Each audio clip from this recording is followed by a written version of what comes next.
Verilişin baş sponsoru Kalsi D3 Nikamed.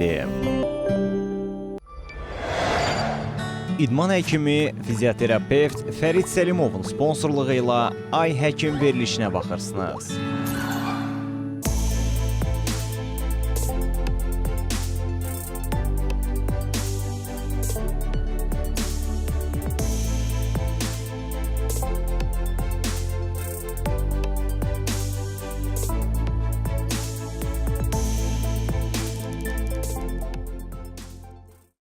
Ay Həkim davam edir dostlar. CBC Sport'a baxırsınız. Studiyada Doktor Tutu Zeynalovadır. Bugünkü qonağımız Azərbaycan Tibb Universitetinin Nevrologiya Kafedrasının həkimi, nevroloq Doktor Nuran Əmənulayevdir.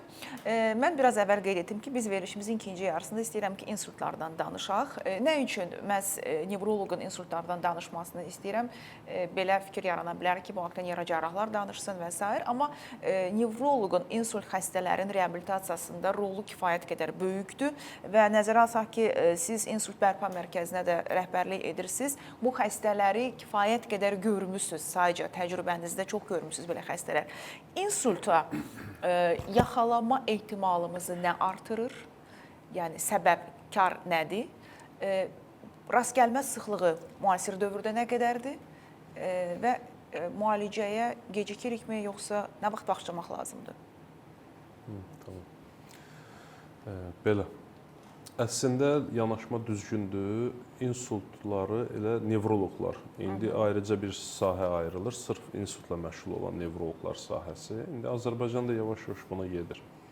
Sırf nevroloqların sahəsidir. Amma insultların bir balaca özü barədə məlumat verim, digər suallarınızı sonra cavab verim. Insultların növləri var. İşemik, yəni qan dövranının pozulması. O zaman ki, orada laxtalanma güclənir, damar yolu tıxanır və qan keçə bilmir. Bir də var qanamalı insultlar, yəni hemorragik deyirik biz ona. Bəli, hemorragik insultlarda artıq neyrocərrahi adətən dəstək lazım olur. Bəli, dərhal o hematomanı çıxartmaq və yaxud anevrizmaya bağlamaq. Digər hallarda onsuz da nevroloqlar məşğul olur. Xüsusilə aktual olan işemik insultlardır. Çünki hemorragik insultlar o da sözsüz ki, aktualdır. Orada anevrizmaların partlamağı ola bilər, malformasiyalar və yaxud da hipertenziya fonunda kəskin qanamalar. Siz belə bir sual verdiniz, riski nə artırır? İşemik insultlardan danışırıqsa, işemik insultun riskini artıran faktorlar çoxdur. Xüsusilə damarların aterosklerozu, hipertenziya xəstəliyi, şəkərli diabet, bunlar artıran səbəblərdən biridir və bu səbəblər bundan tükənmir. Az hərəkətlilik, yəni hipodinamiyanın olmağı, mübadilə pozuntularının hamısı buna gətirib çıxara bilir son nəticə olaraq və xüsusilə ən çox rast gəlinir ürək patologiyalarında, ürək xəstəliklərində. Məsələn, səyrici aritmiya birbaşa insult risklərindən biri sayılır. Boyun damarlarında daralma insult səbəblərindən biridir.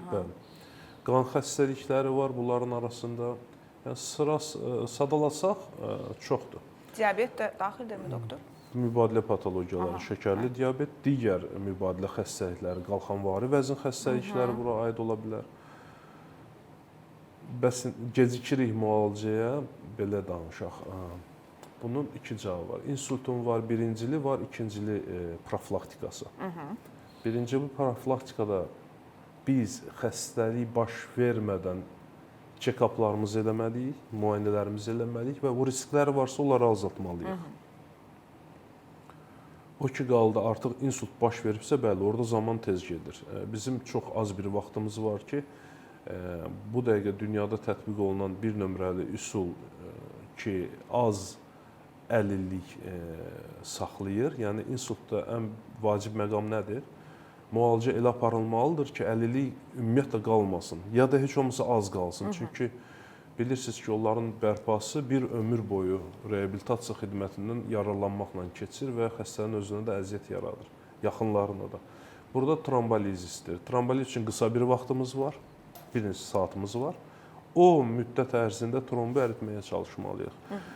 Bura bilirsiniz nələrə aiddir? Bu zaman müddətində xəstənin vaxtında aşkar olunması, çatdırılması, müdaxilə. kompüter tomoqrafiya müayinəsindən keçirilməsi ki, orada qanama yoxdur.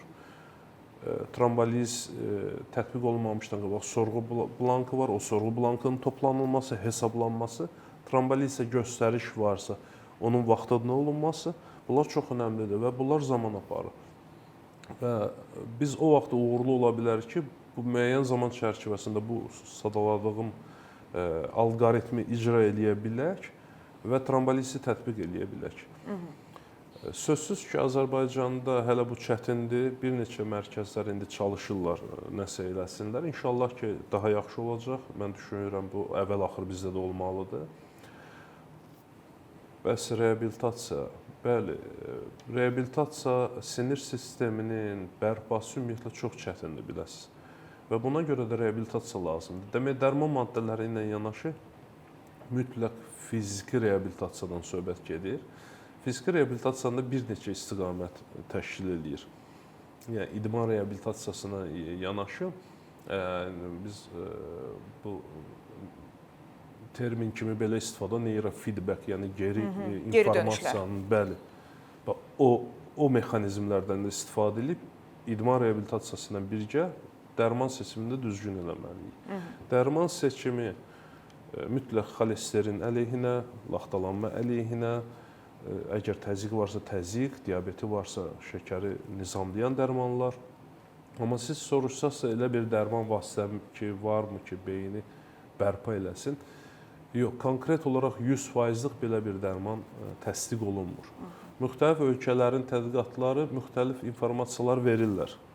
Bir məktəblər onu təsdiqləyir, digər məktəblər hələ onu təsdiqləmir. Amma yekun bir qərar, yekdil bir qərar olsun ki, bu vasitə bunu təmin edir, elə bir şey yoxdur. Hələlik o, elə oksigenin özü və lazım səviyyədə qlükozanın özüdür hüceyrə üçün. Maraqlıdır.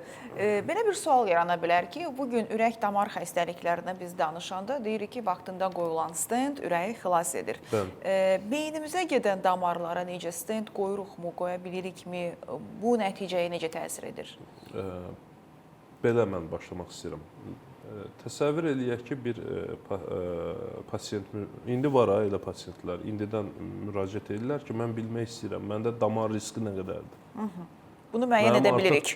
Bəli, müəyyən qədər, bəli. 100% də olmasa, 80%-in üzərində biz bunun qarşısını ala bilirik. Necə? Amma ciddi rəqəmdir 80%-dir. İnsult protokolu ilə yanaşırıq. Biz hədəfə belə yaxınlaşırıq. Təsəvvür eləyək ki, sizdə insult var və biz onu axtarırıq səbəbini.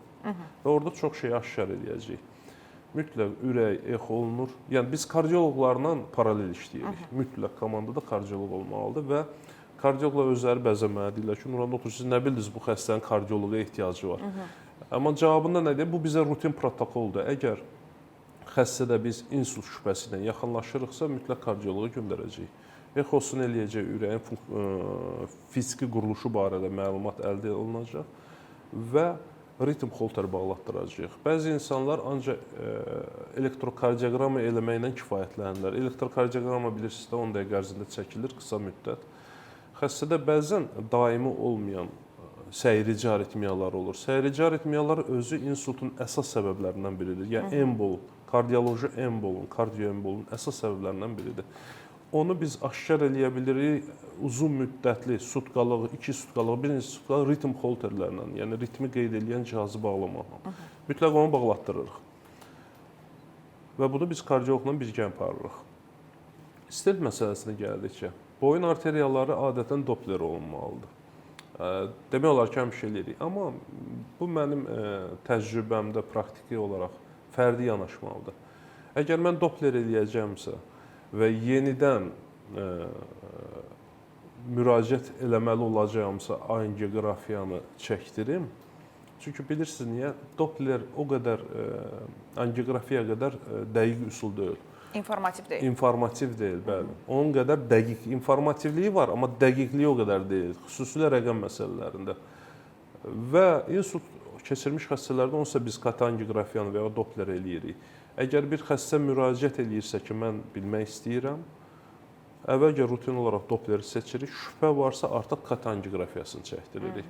və o faiz göstəricimiz də əgər 60%-in üzərindəsə biz invaziv radioloqla məsləhətləşirik ki, vaxtında bu stent məsələsini həll eləyək.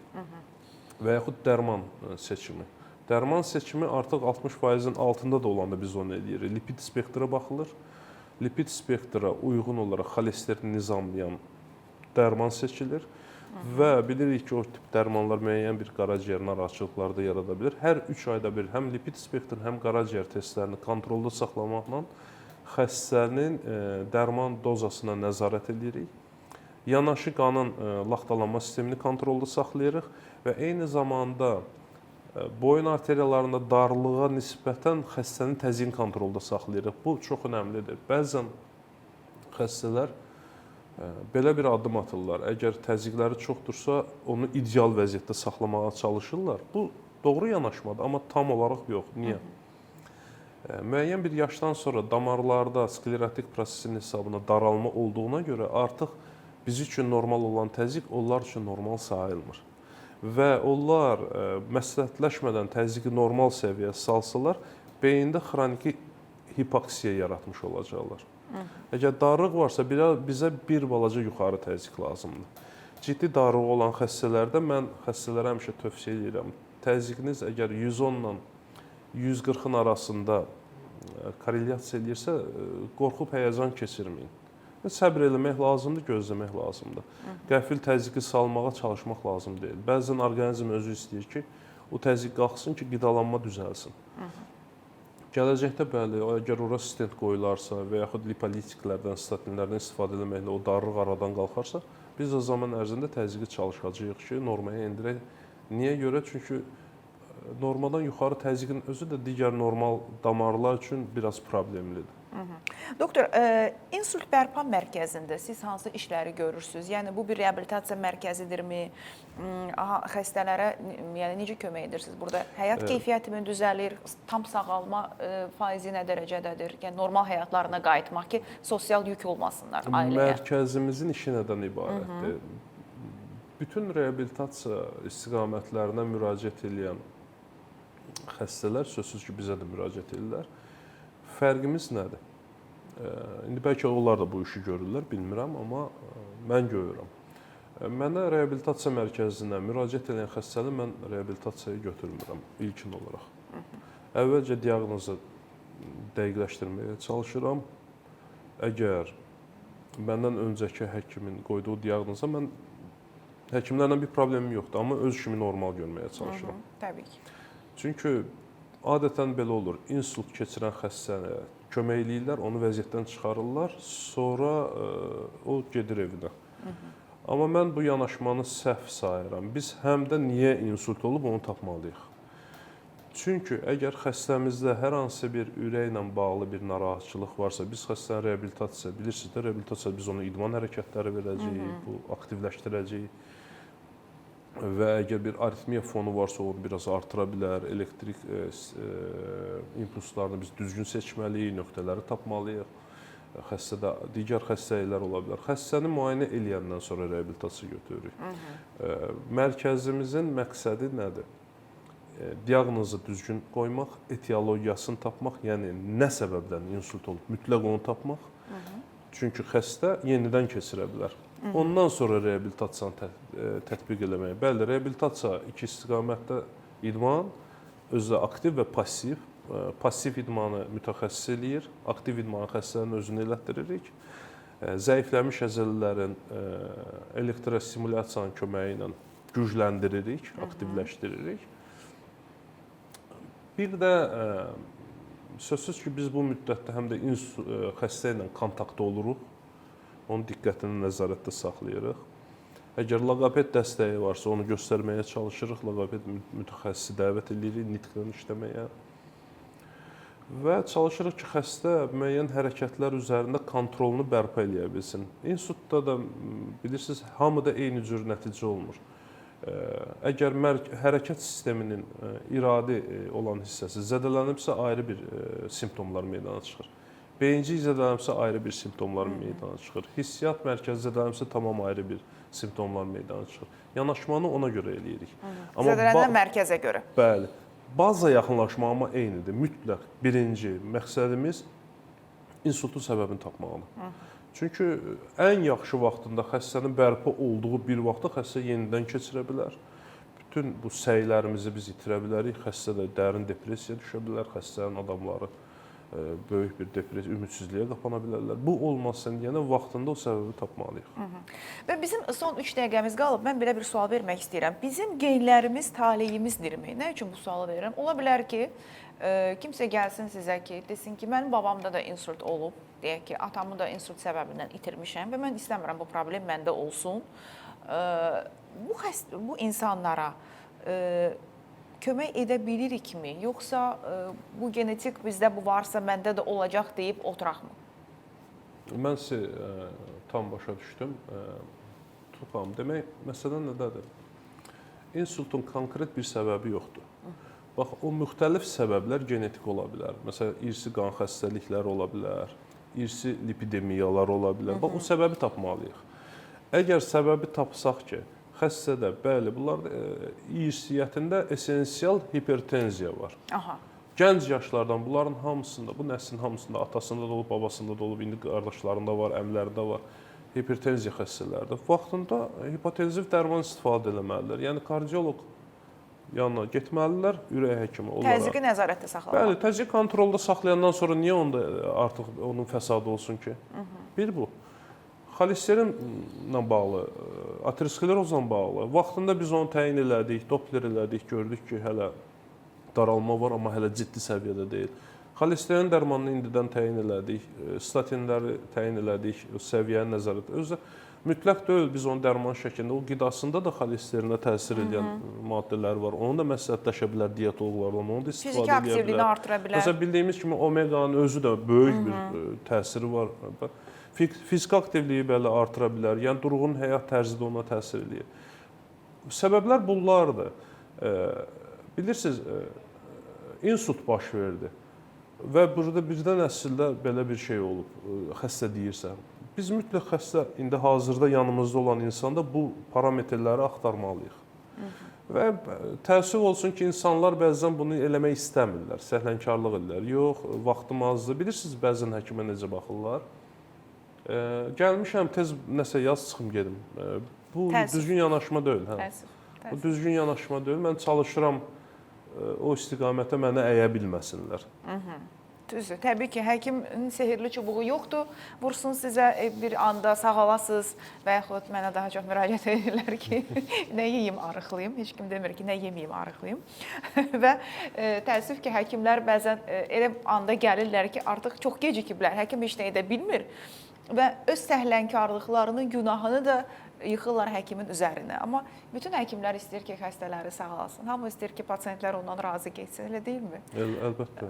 Amma burada biz özümüz də məsuliyyət daşımalıyıq öz sağlamlığımız üçün. Çünki Yaradanın ən böyük əmanəti ilə bu candır ki, onu qorumaq da bizim borcumuzdur. Doktor, mən təşəkkür edirəm sizə. Çox sağ olun. Çox məlumatlı oldu şəxsən mənim üçün. Çox faydalandım bu verilişdən. Əminəm ki, tamaşaçılarımız üçün də elə oldu. Bəlkə nəsə sual vermədim, nədənsə danışmaq istəyirdiniz, hansısa sualı ünvanlamadım, amma bunu qeyd etmək istəyirdinizsə, buyurun. Mən əslində istəyərəm bir cümlə əlavə edeyim, siz əgər icazə verirsiniz. Buyurun, doktor, buyurun. Bütün dünyada,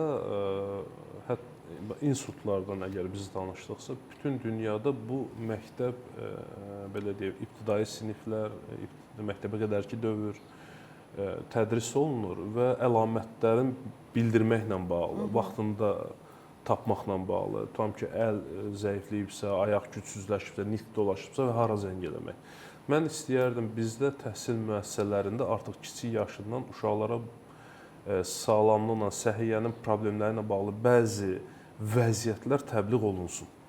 İlk yardımlar, ən azından məsələn, epileptik tutma olanda biz xəstəyə necə orada dərhal kömək eləyək, böyrü üstə çevirək, qida əgər boğazına gedibsə, xəstə boğula bilər, necə yardım eləyə bilək, insan boğula bilər.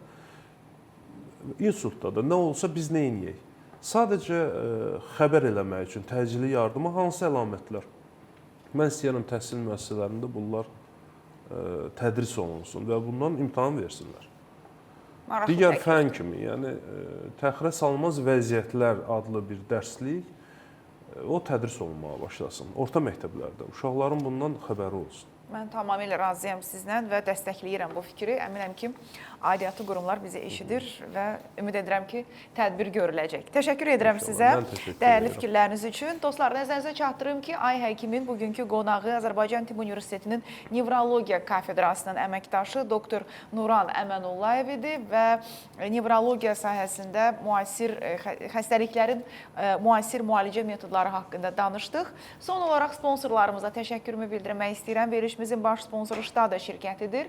Kalsium döyüş nikamet, portağal və limon dadlı çeydəmə tabletlərini sizə təklif edir. Əgər vegansızsa, daha sonra günə 3 fincandan artıq kofe içirsinizsə, siqaret çəkib spirtli içkilərdən istifadə edirsinizsə, hamiləlik və laktasiya dövründə kalsium ehtiyacınız artmış ola bilər. Buna görə də təyinata uyğun olaraq kalsium döyüş nikamet, portağal və limon dadlı çeynəmə tabletləri sizin seçiminiz ola bilər. Çünki bu tabletlər 25 ildən artıq mövcuddur və sınanmış preparatdır. Təşəkkür edirik baş sponsorumuz Ştada şirkətinə. Digər sponsorumuz İdman həkimi Fərid Səlimovdur. Böyük Britaniyada təhsil alıb və fizioterapevtik yanaşma ilə sizin xidmətinizdədir. Diz, onurğa, çiyin, əzələ ağrılarından artıq daha tez və müalicəvi idmanla canınızı qurtara bilərsiniz, necə deyərlər. 055 318 83 94 nömrəsinə zəng edərək. Və salam, bugünlük bu qədər. Özünüzə yaxşı baxın, sağlamlığınızı sağlam ikən qoruyun. Hələlik.